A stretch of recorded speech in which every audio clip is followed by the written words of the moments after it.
approved. And so I'm going to ask, has everybody had a chance to look at those? And if someone could make a motion and second. I'll make a motion to accept the minutes. This is Marielle. This is Beth. I can second. Okay. Any discussion?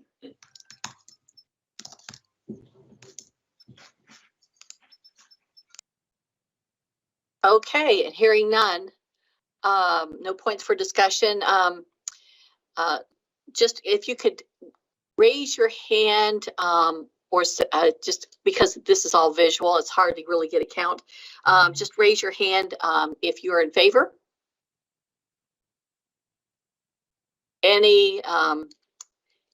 Anyone not in favor?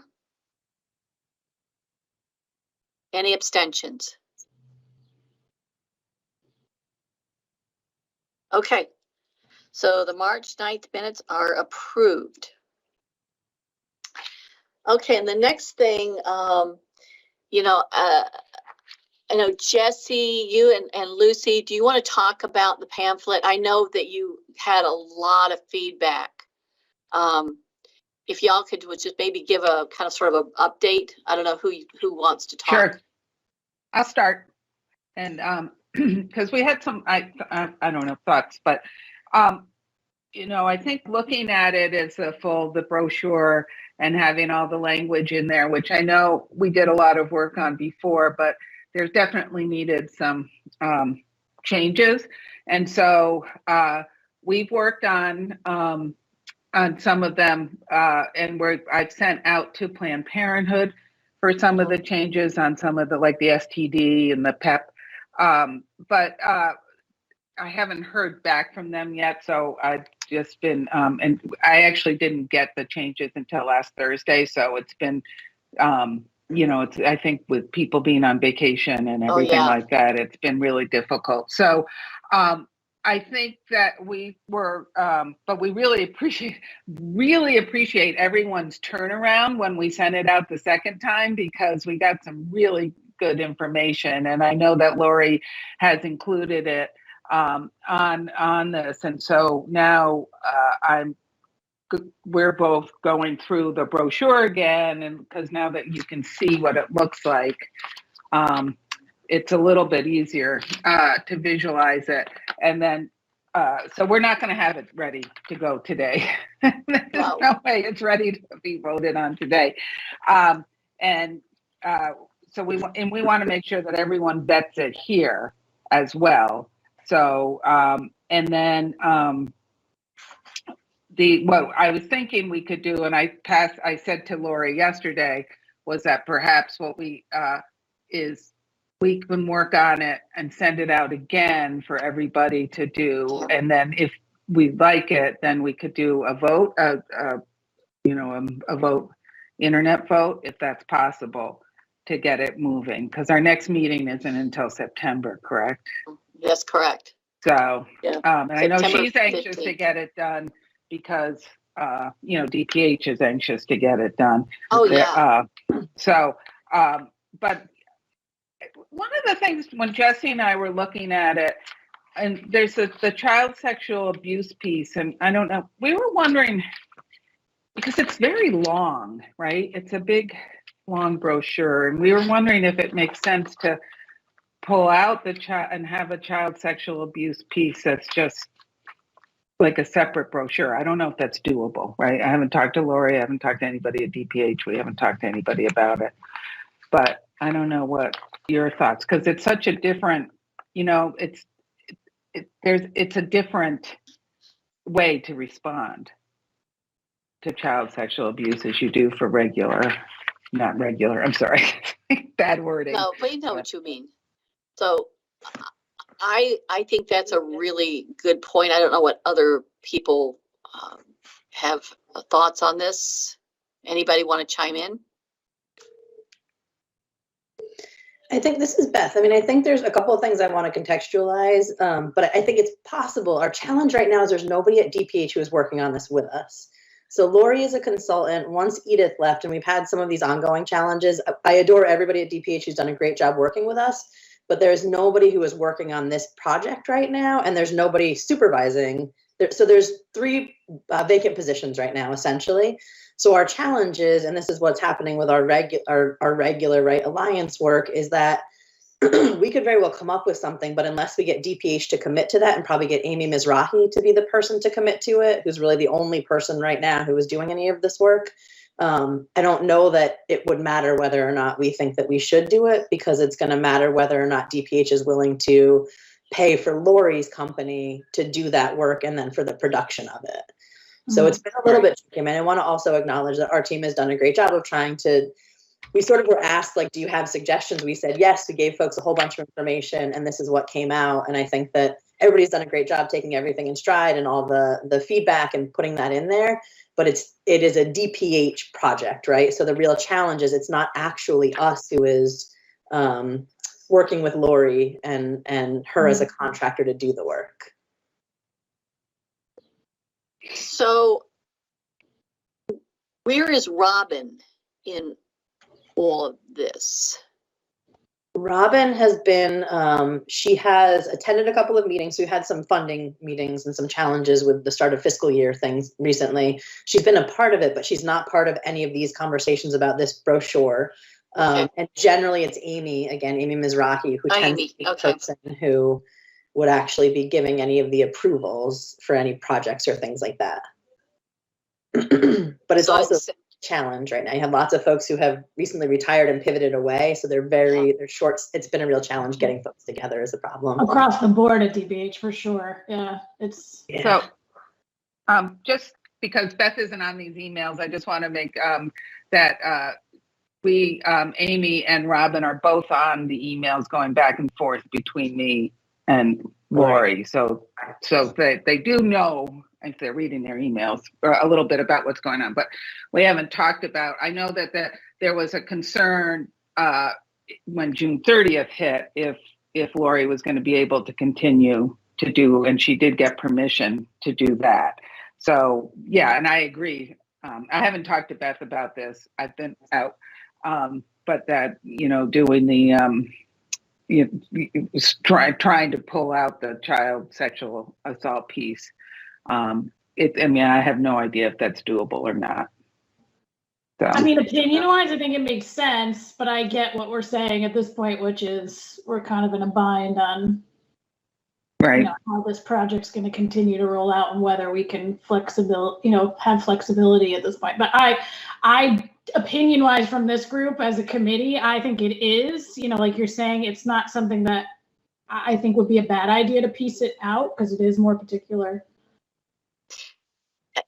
And just, I will tag on to that. I think that, from the SAFE perspective, that is what this is that we teach almost opposite of what is the prevailing wisdom in pediatrics. And so if you have those combined in a single document, it becomes very confusing. We've had classes where SAFEs have come after the class and been very confused because you have somebody teaching who's a pediatric, whose world is pediatric sexual assault, and they're teaching at it from that perspective, considerations for adolescents.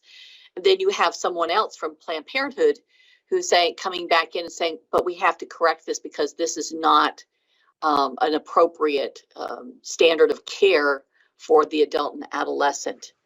And they are, and in the SAFE world, the pediatric SAFE course and the adult and adolescent SAFE course are two totally separate, different courses with two different viewpoints and approaches. So it makes sense from that perspective to divide it out. But it sounds like we need, and of course the summer makes this more difficult with people being on vacation. But it sounds like maybe we need to follow up with DPH and find out, from Amy and Robin, exactly what, how do they want to handle this? It's also outside the statutory scope. I mean, it's if you look at the statute that requires this, it's very straightforward. It's access to resources. So including the child perspective of services really takes it to a place that wasn't intended to. Right. And I do that's a agree. good point. Again, I think, Beth, you're absolutely right. It's not our document. It's DPH's document, so whatever they want to do with it, but hopefully they will be open to the process that it's too much, or open to the conversation that it's a lot to hand somebody. Yeah. I mean, even just if you, because I printed it out, if the child sexual abuse part is 4 pages in the middle, comes right out. But yeah, it's a 22 pages with that. It's a long thing. Yeah. So, I mean, it's got a lot of information in it. Well, it does. And I think when it's done, it will be a huge benefit Right. to our patients and victims of sexual assault. But it does sound like we're a little bit of a ways away from having a document ready for the committee to vote on, though. Yes, I believe that's right. Absolutely right. Okay. I mean, I'd like to redo it. I mean, I'd get our stuff, do the things that we're asked to fix, right? And then ask everybody to look at it again. Okay. And, to see if it's okay. Because we got some, good responses. Denise, thank you very much, because Denise was heavy with the yellow pen. It's great. Sorry. Well, it was there were multiples of us involved in that. So it was a combined effort there but we were also cognizant of your need to have that feedback. You were looking for it. And I apologize that it actually was a little bit later than what we intended it to be. Yeah. So, I mean, I think that's it. I think it was more to chew than we thought. So, so if we can just, if we can say, or let the record reflect that we will, work on it, and then we can send it back out for approval and do it that way. Is that possible, that people could vote if there was a final, that we could vote on it? I don't see, Linda, I don't see why we can't. I don't think there's anything that would prohibit us from doing that. No, I think as long as it's reflected in the minutes, thank you, Jean, and we follow that.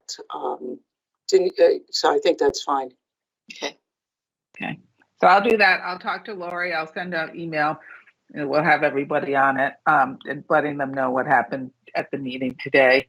And then we'll, move forward on Okay. on where it goes. And one of the things that I do want to bring up to the committee is that when we began this venture, this was really a part of actually a larger discharge packet project that we were talking about having for hospitals and those who care for victims of sexual assault statewide. And I'm still getting asked about that from the nurses who go through SAFE training. And I do tell them that the SAFE Advisory Committee is working, and I specifically talk about the pamphlet, but I do say that we're looking at something that could be more specific or not more specific, actually less specific but generally that we could provide to hospitals, and then the hospitals could then take that and add their own local resources to it. I was thinking, Beth, of the alliance, of the local advocacy groups. Not every advocacy group, and this is just by way of an example, not every advocacy group, Eastern Connecticut is not going to be relevant to a hospital in Western Connecticut or even Central. So for the September meeting, and I know that meanwhile, we will work on getting that pamphlet done. But for the September meeting, what I'd like to do is work on the rest of what would be included in a discharge packet and go back to the previous minutes, because we have had these discussions in this committee some time back. And I'm going to go back and cull through those and bring those back forward to the committee and make it so that the pamphlet is not just a single point of discussion, it's part of a larger discussion. Does anybody want to add thoughts to that? Can I do, taking up a lot of space here, but one of the things that we did, and I don't know if this would be appropriate in a discharge, but we did do sort of a plain language for the tracking.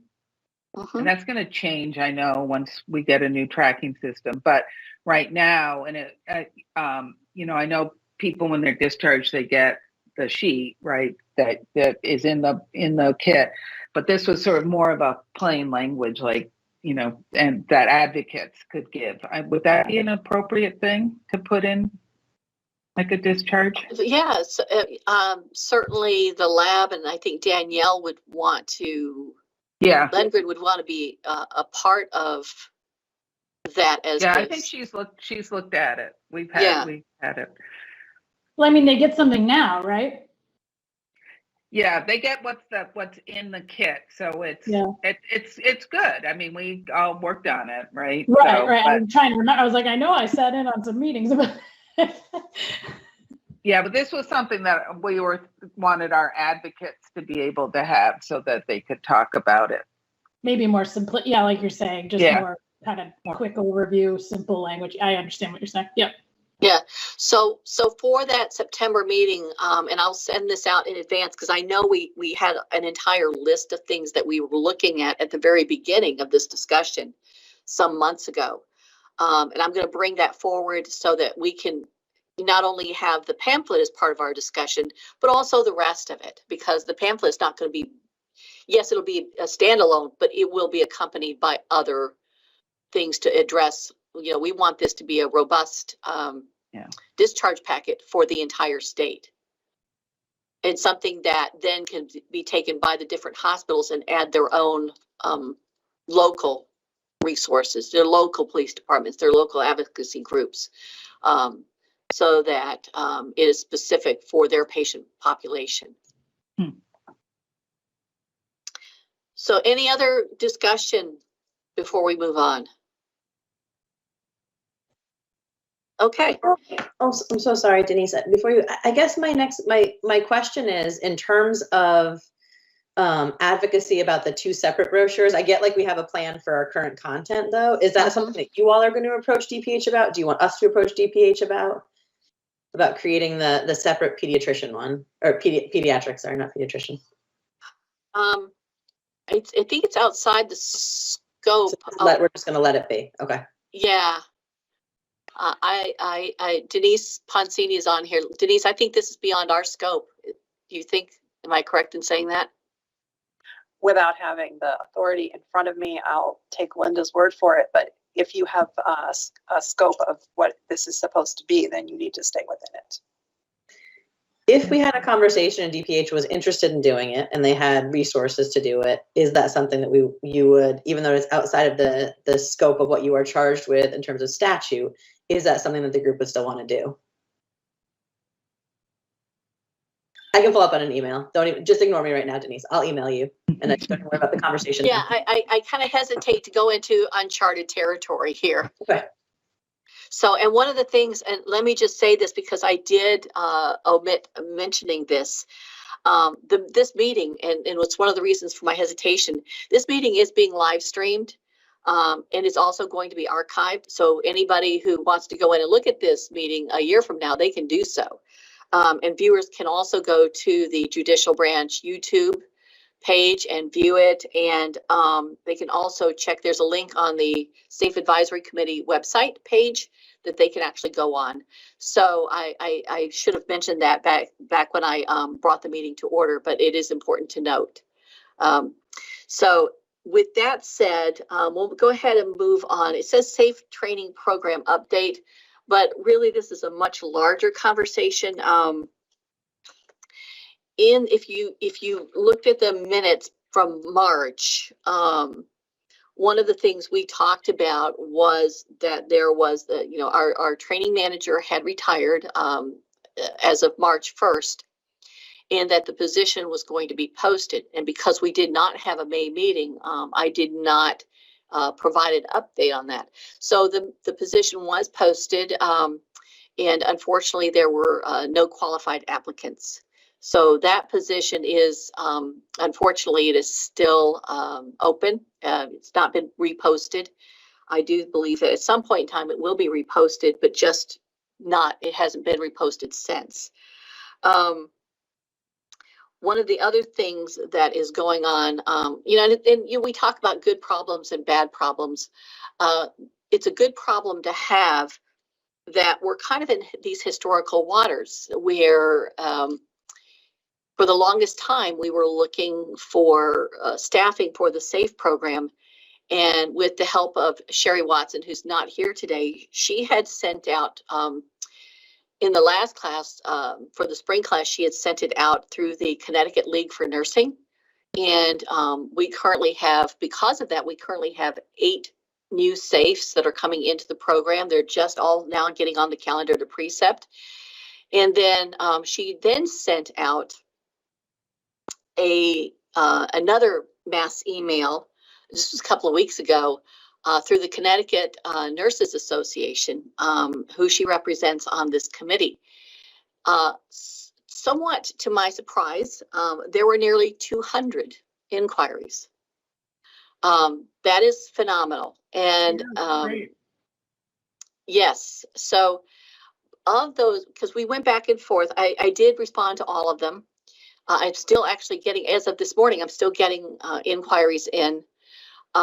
Most of the people, because they and I need to kind of revamp this. There's several questions have been raised. I've had at least a dozen inquiries, a dozen of them at least, who are LPNs, licensed practical nurses, and this is not the scope of practice of an LPN. And I've talked to Sherry about this, and we look at the kind of the Nurse Practice Act, and so we're going to have to clarify that for the next time around. But with all this said and going back and forth and providing the information of what this program is and actually does, we ended up with 30 serious inquiries, and of the 30 serious inquiries, probably I would say between 5 and 10 of them, closer to 10. The dates for this fall didn't work for them because it was too close, but they're wanting into the spring class. But purchasing let us know yesterday that we had 18 applicants, which doesn't sound like a lot, but for the S.A.F.E program, that is a lot. We're actually in the space of 2 classes more than doubling the number of people in the S.A.F.E program. And Denise, like you're saying, I think the difference is, right, these are legitimate people looking at the S.A.F.E program. Yes. Not just to become a S.A.F.E. So that's correct. That's monumental, I think. Yes.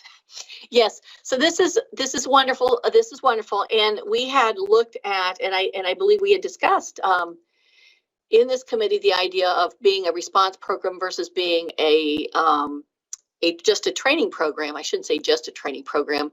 Some of the feedback was getting phone calls and emails and even meetings with some of the hospital administrators and some of the S.A.F.Es that were out there. And the consensus was that the need, especially right now in these days and times with COVID and with nursing being so strained and hospital staffing being so strained, the need was to have both. And so we had made the decision to actually move in both directions. So it is really a kind of sort of a wonderful problem to have, it's like all of a sudden now what are our needs in order to support that? But there are challenges, right? So without a training manager, that's a challenge to actually run a response program while also running a training program. And I had done some looking at, staffing versus coverage, and what are other programs doing? And so it was interesting. I was looking around the country a little bit about at different points in what the requirements were, because other states, they do what we do. They look for nurses who want to be S.A.F.Es. Many of them are contracted, some are full-time. but many are contracted. And I was looking at some of what the requirements were, and it was interesting because in almost every single one had a response time of 60 minutes. That seems to be the national average. I was surprised to actually see this in here. But the other thing was that we do that no one else does, and I'm kind of taking a second look at it. I am a strong believer in a precepting program, but I'll have to be honest. It was based on my own. At the very beginning, when I became a SAFE, I was not precepted. I did a case alone, my first case alone. There was a high-profile case with media coverage, and I walked out and said never again. And so when we started this program, of course, obviously, I'm still doing this, but my thought when we first built this program back in 2010 was that we would have a precepting program where it would be a requirement. The thing is I can't find that requirement anywhere else to be a SAFE on the calendar. And what I would like to know are the thoughts. There's nothing contractual about this. Well, it is in contract, but there's nothing in statute about this. It's just something that we do. And so obviously, if you have a brand new SAFE, been through our training program, there are those who go to the hospitals. Those folks are not precepted. They do cases for their hospitals without precepting. Those who come into the program, they have to do 1 to 2 cases before they get on the calendar. And we've actually lost SAFEs because they go for months without getting that precepted case. So my question, I would like to know everyone's thoughts on should precepting be a requirement to be a fully trained SAFE in the SAFE program. Now, understanding, and this is the caveat, any changes that are made would not be made right now. They would be made in an appropriate manner through purchasing and the contracts. But I just want to know, what are people's thoughts? Because right now we have 8 nurses who are not covering hours because they're precepting. I mean, I know less about this than everyone else here, but it seems like that's an unfair barrier. And I mean, I think there's concerns, right, when you're sort of pushing folks through processes too quickly, but it sounds like if there aren't those opportunities for them, how are they supposed to successfully start being of help and of service, right? Which is the point of them joining. So it seems like there has to be some alternative or an exception or some other criteria that they could meet that would enable them to then make those meaningful contributions that they're hoping to make without these big windows where you're losing folks. Yeah. So Denise, I just want to clarify. So what you're saying is, like, outside of the state of Connecticut, this is not how most other SAFE programs or SAFE trainings are standardized. I mean, because that is convincing if that's true, right? That maybe we're being maybe we're putting up barriers for ourselves to have a more functionally staffed SAFE program. Well, it may be in individual hospitals, it might be, but I spent about an hour reading job descriptions, and I did not see this in any of the job descriptions that I read. I mean, I just know you've shared in the past too the opposite side, right? The other argument, which is, I think a lot of your nurses appreciate that they had that opportunity. But to your point, if you've lost people because they couldn't get the opportunity in time and they went through the training, and we had somebody who was ready to be, a responding SAFE, and then we lost them because we couldn't get precepting. I mean, there's so many sides to this. Exactly. And that's why I wanted it as a point of discussion with this committee, because, when you precept, and it is, there's 2 sides to this. If you're precepted, you have somebody who is basically there to kind of redirect you if you go in the wrong direction. It helps with quality. It's a quality assurance mechanism. It kind of makes sure that everybody's on the same page. Even though the training is, from all the feedback we get, this is an excellent training program and it is nationally accredited. But I've seen nurses who come in for the annual competency day who have never been precepted, and they're people I would, if I could hire these people full time, I would hire them in a heartbeat because they're so good. At the same time, you have people now, a lot of these people in the past have been ER nurses, so they've been around it. They've maybe done cases or cases, exams as an RN, and they look back at their training, and they're some of them are, now they know, right? So, but a number of the people that we are now bringing into the program, and this is a valid point for precepting, is that these people have never worked in an ER. Maybe they're ICU nurses, maybe they're med-surg nurses. Some of them are psych nurses. Some of them are educators that are coming into the program. So they've not been around it. But at the same time, I wanted to take a look at it. And this is not about making a decision or bringing something to a vote. It's about getting viewpoints about what is because the other side of it is that even though there's clear advantages to precepting, is that it is a barrier to covering cases, even though they've had the training. Yeah. And Denise, I think the more interesting, like it sounds like we're, utilizing Sherry Watson and we're getting a lot more interesting people. Isn't it just going to be even more challenging to schedule that many precepting opportunities to accommodate what hopefully maybe a continuing trend of more interested people? Yes and no. I can tell you that, and one of the reasons I brought this up is that the S.A.F.E program is very limited in its capacity to precept.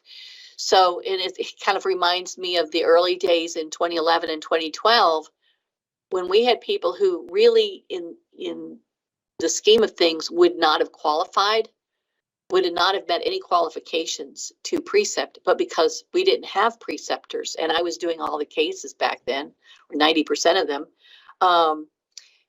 we desperately needed preceptors. So we brought people on as preceptors who didn't really meet national, the national standards for that.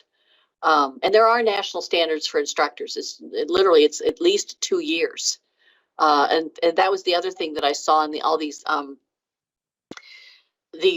job descriptions, was pretty much everybody's being asked for 2 years of experience, and some are requiring board certification or the ability to become board certified. So, Heather wrote in the notes, she said, I agree that precepting to keep the uniformed expectations for the program is a good idea. That way they know what to expect. And especially if it's a newer nurse that may never have experienced any type of SAFE exposure or incident, it will also provide a sense of support from the other SAFEs. Maybe there's an opportunity to only have certain people precept. Maybe if they don't come in with enough experience, or I don't know, maybe there's a way to tier it out so you're not precepting everybody who may not need it, and you can get more people up and running. But maybe if it's an entirely new nurse, they need to precept. Like, maybe we think about it that way. I don't know. So, yeah, it's become something of a conundrum, because it's basically really holding us back in one respect, but it's also simply good practice. I mean, I think my opinion is I'm open to the committee looking into ways to, to reduce barriers where we can. And if this is one, I think we should continue to kind of poke at it. I don't know that, I don't know that I know the answer, but, I think there are pluses and minuses. Well, and Denise, it feels like we're in somewhat of a self-fulfilling prophecy or negative prophecy right now, that because our cohort of SAFEs is so low, that we're not necessarily being activated as many times as we normally were. So that we've created a restrictive environment. Oh, Kristen, did I talk over you? I'm sorry, I just saw your hand. But so I also think as we look forward to this, and very much interested in what Heather says, but if we were functioning and if we were meeting more than whatever, 70%, 60% of our cases, would this not be an issue? But I don't know. Yeah, so I did, I'm sorry, Kristen, you had your hand raised? Yeah, as a nurse, I think most aspects of nursing, like not getting precept on something new, is not really something that we do. Of course, this is different, you know, it's a specialty, but like Heather was saying, maybe on a case-to-case basis, like if it's an ER nurse who has experience, maybe has done a case, then maybe if they felt comfortable not being precepted. But if we're getting all these nurses from different, you know, aspects of nursing, if they've never been in an ER, you know, being on call and walking to a stranger hospital in an emergency room that they've, you know, not even their specialty, is going to be very intimidating. And I think that new nurses need the support, because that also attributes to our attrition rate, that the nurses don't feel supported. And like you were saying earlier, there's so much information that you get in this course, things get confusing. So I feel like new nurses need that support to muddle through all the questions they have in those first couple of cases. Yeah, we did, just so everyone knows, we used to require 2 cases for precepting, and then we went down to a minimum of 1. And I should have explained this earlier. We rely on our preceptors to be kind of sort of a safety net for the program. We do rely on them to know when someone does not do an exam competently, and it's rare. I think I've only Linda, I don't think we've had but maybe 1 or 2 instances of that in the history of this program. Where that's actually happened. It's just really rare. Most everybody does a case and they're good. And my inclination, and I wanted to open this up because it really, sometimes when you're the one making decisions, it's really helpful to have the viewpoints of other people to help inform that viewpoint. My inclination was to keep the precepting, but knowing that we have 8 who are coming on the schedule or who are on the schedule, and then looking at another 18 in a matter of months, it was okay. So, you know, and you know, it's not like we have a lot of precepting hours out there. We just don't. So right, which is what I was asking. Yeah. Like, yeah. Are we just going to continue to have more challenges if we don't somehow look into some flexibility around it? And again, I'm, you know, biased. I represent the hospitals. We wanted the program to be statewide and fully functional for a decade. So, you know, I'm hearing it with that ear, right? Like, how do we get more SAFEs working for you, you know, full time and happy and doing it? But I also understand, you know, the nursing side of it too. So. Yeah, so we're trying to find that balance. Kristen said maybe we in the program can work on a better system to get the new ones precepted.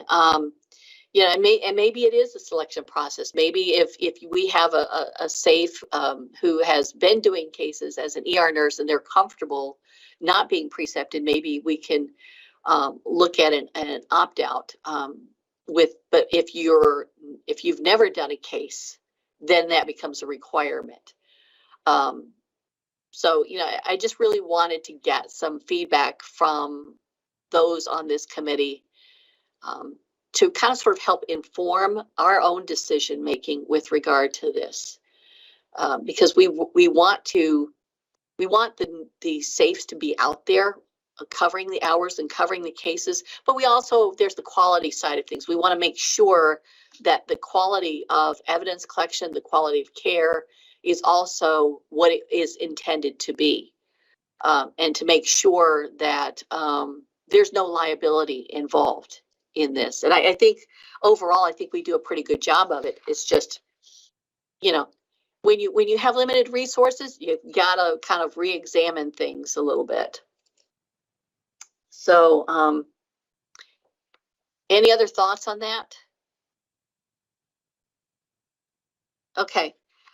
The other thing is, one of the things that I'm going to bring up is that we do have it's called an RFQ, a request for qualifications, coming out. And this is more on the training side of things. What we're doing is we are going to be looking for and contracting with qualified individuals who are already SAFEs. And this they wouldn't be a part of the precepting equation, but they will definitely be a part of the training equation, where we will put them through a train the trainer course. They will interview. There's a whole process involved in this, but the idea is to bring on additional instructors and trainers who are outside the SAFE program, because as Mariel and I've discussed many times, the need for education among the hospitals is significant. I've had a number of conversations with hospitals administrators that really want their staff trained, even if it's not to the level of the SAFE. They want a level of training that, because RNs and providers do not have any sort of training. They don't get that in school at all. And so, Mariel, I don't know if you want to pop in and say something, but we have been working with CHA to provide occasional training statewide, but we also need additional trainers for this. So, and for this and for other, advocacy groups, I know we've had a number of requests from advocates. Increasingly, we're getting it from law enforcement, from EMS. And so those training needs are increasing. And so we're going to try to, through the RFQ process, contract with SAFEs. These would be trained SAFEs. They've been in SAFEs for a couple of years. They're practicing SAFEs. And what we're going to do is we're going to provide them with the information that they're going to teach, and hopefully have this be a standard. Where what's being taught in Eastern Connecticut is what's being taught in Central, which is also being taught in Western Connecticut. So we're really hoping that will also make a difference in the standard of care for victims of sexual assault. Does anybody have any questions about that, what we're trying to do?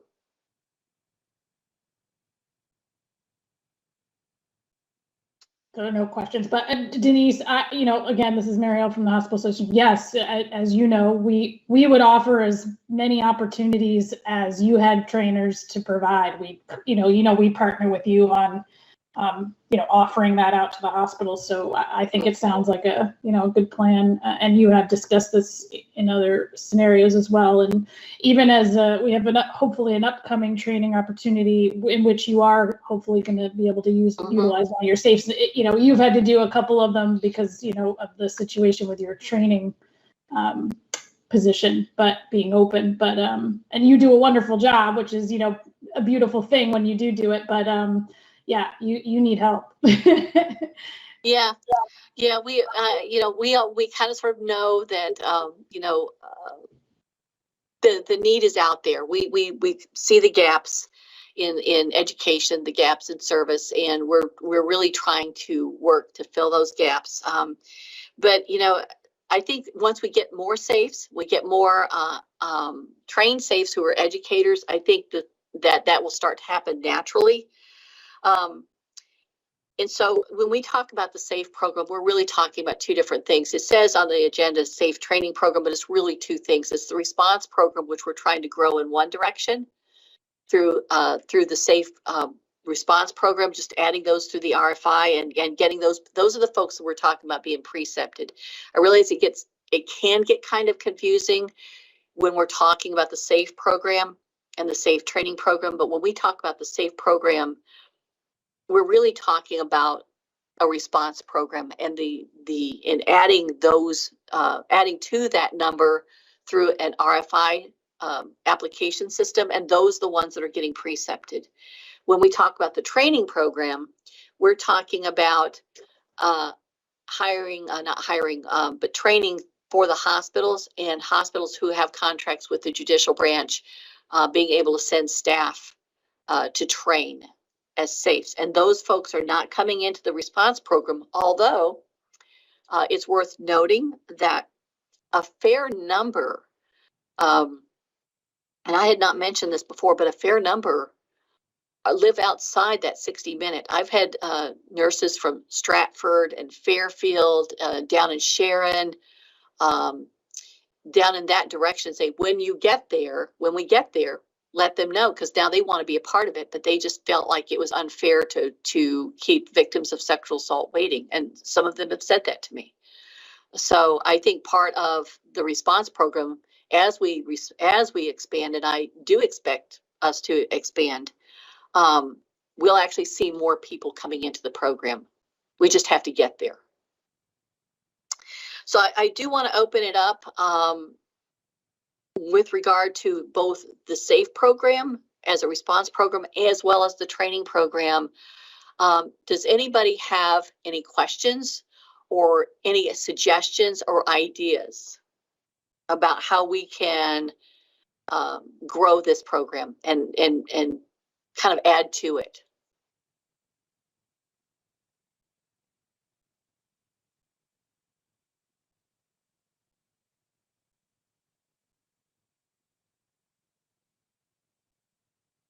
Somebody once said, if you let them go quiet long enough, somebody will fill the silence, because people can't stand silence.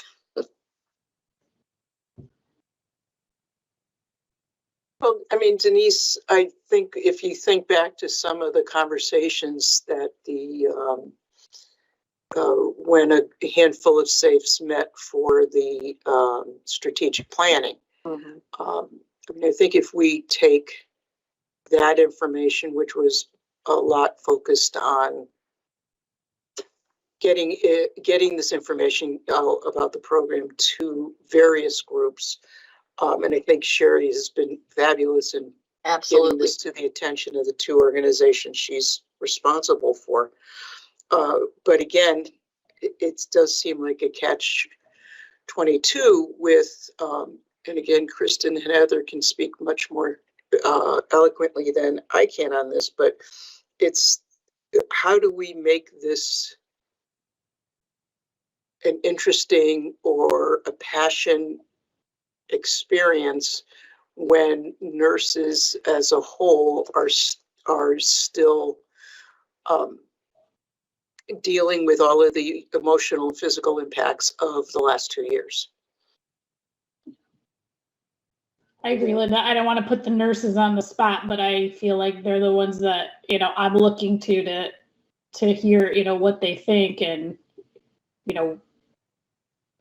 what gets people to the table or interested and passionate about this. Yeah, I think it's definitely hard. It's been hard the last 2 years for everyone, but I think, just promoting the program, the positives of, how this program can help people, and just that, nurses are still loved and adored. I think we need to be reminded of that. Mm-hmm. And just promotion of the program and just such the beneficial, advances we've made in this program and how fulfilling it can be, just assisting these patients. We need a commercial. I think awareness needs to be right. Exactly. Right? I think awareness needs to be. We need a public service announcement. Yeah. Well, I know, we do have the website. Maybe we can look at ways to get information out about the website. I also know, though, that as I say, it's a wonderful problem to have. There's negative problems to have, then there's wonderful problems to have. And it is a wonderful problem to have that we have really more applicants, more people interested than really the resources to get them out there. But that's kind of sort of what we need to find. We need to find the resources to get these folks out there and covering cases.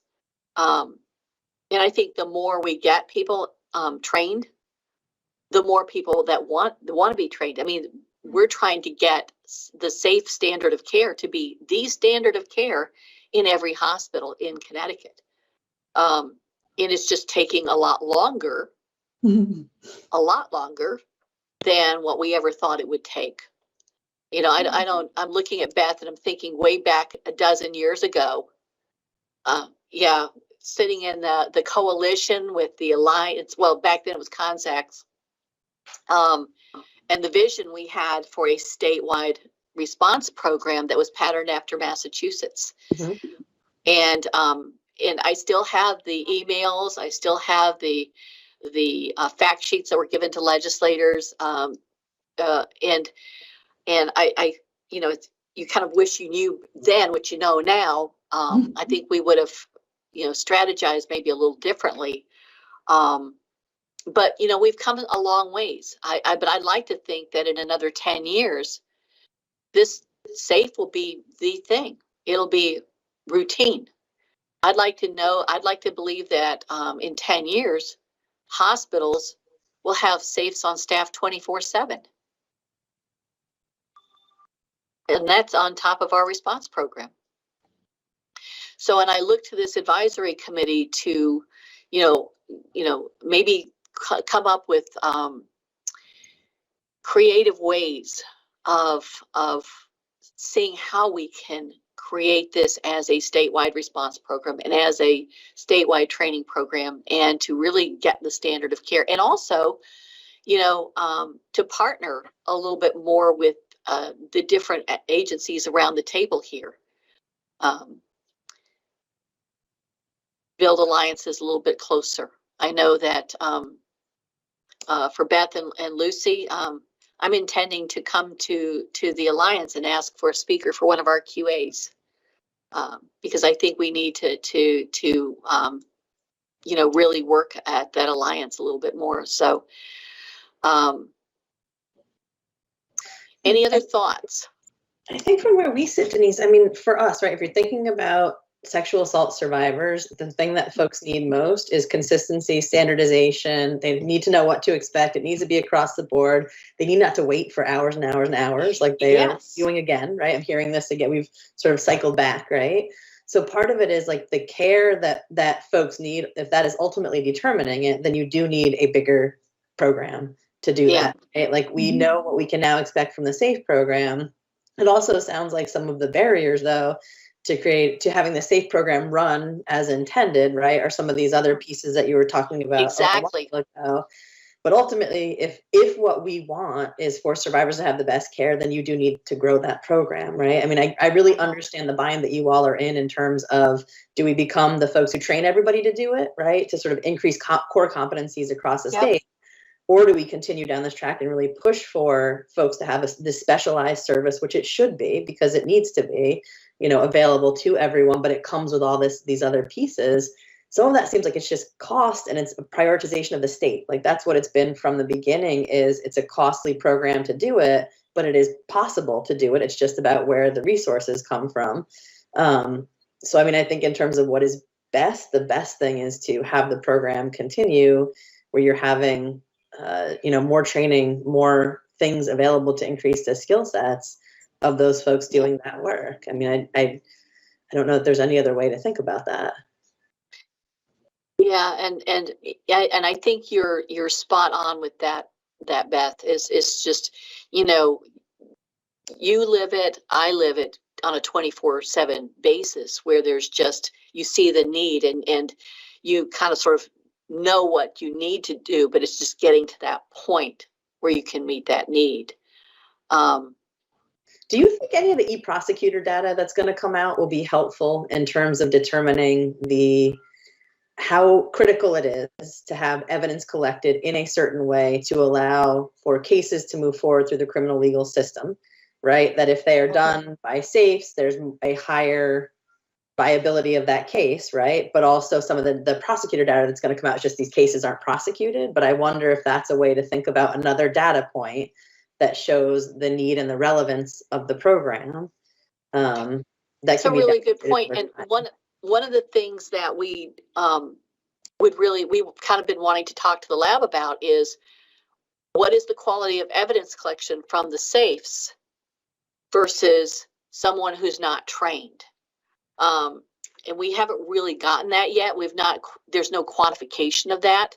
I just know that when I've talked to several prosecutors about the legal defensibility of what we do, and kind of like, why don't we have more cases going to court? Why is it that in more than 2,000 cases, only 8 have gone to court?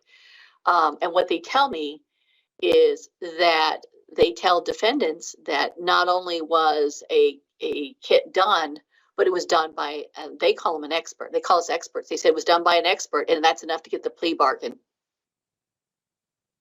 So that right there, to me, right? Again, like, it's not everybody's going to go that route, but for those who do, the outcomes are so poor. It's a deterrent for everybody else to go through the system, right? But I mean, it's another place then where you have more a data-driven need to have specialized safes doing this work.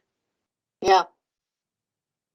Yeah, I would like, as soon as we get a training manager, I really want to get those, some data, some quantification about what it is that we're doing, and how effective it really is, and where, and Linda, this goes back to your victims need, our victims needs assessment, the gaps, and where those gaps are, because I think that when we have the staffing, when we have the infrastructure in place, then we can start to really look at the quality of what we're doing and where we need to shift and change a little bit. So any other thoughts on this? And Beth, thank you for all of that. That's very, very helpful. And Robin, I see that you're on. I don't know, Lucy, do you and Beth want to kind of talk to Robin, or do you want to reiterate kind of sort of what we talked about at the very beginning? I'm happy to talk to Robin. I have a 3:30 that I have to get on. I'm chairing it, so can't be late. Yeah, but, important. But I would be happy to talk to Robin separately. Yeah, Robin, we did talk about the brochure a little bit, and I think that it will be in the minutes that basically it's still being worked on, and that it will be sent back out, and that we'll maybe do a vote, kind of by email. Okay, I just didn't want to leave you hanging there. No, that's all right. I'm sorry. I had the Attorney General's office was calling, so Oh yeah. You know who gets priority. Yes, yes. Revise this contract now. So I follow your emails. So I know the track that you're on. So I'm sorry that I can't be as participatory as I would like. Yeah, that's great. I knew you were following the email, so I figured you knew what was going on in some ways. But I'd like to I'll talk to Lori and touch base and send out another email with what we talked about today, if that's okay, Robin. That'll be great. Thank you so much. Thank you so much, Lucy. Okay, so the last thing on our agenda is new business. I know we've been talking about the brochure, and we've been talking about the S.A.F.E program and kind of sort of these different discussion points. But does anybody have any thoughts as to, because we are going to be wrapping some of this up, discussions will continue, but we're really looking for,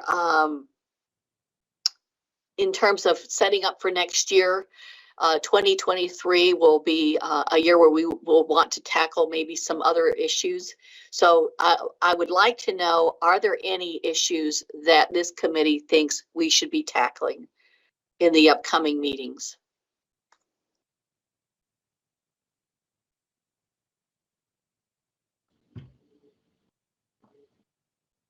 Again, the silence.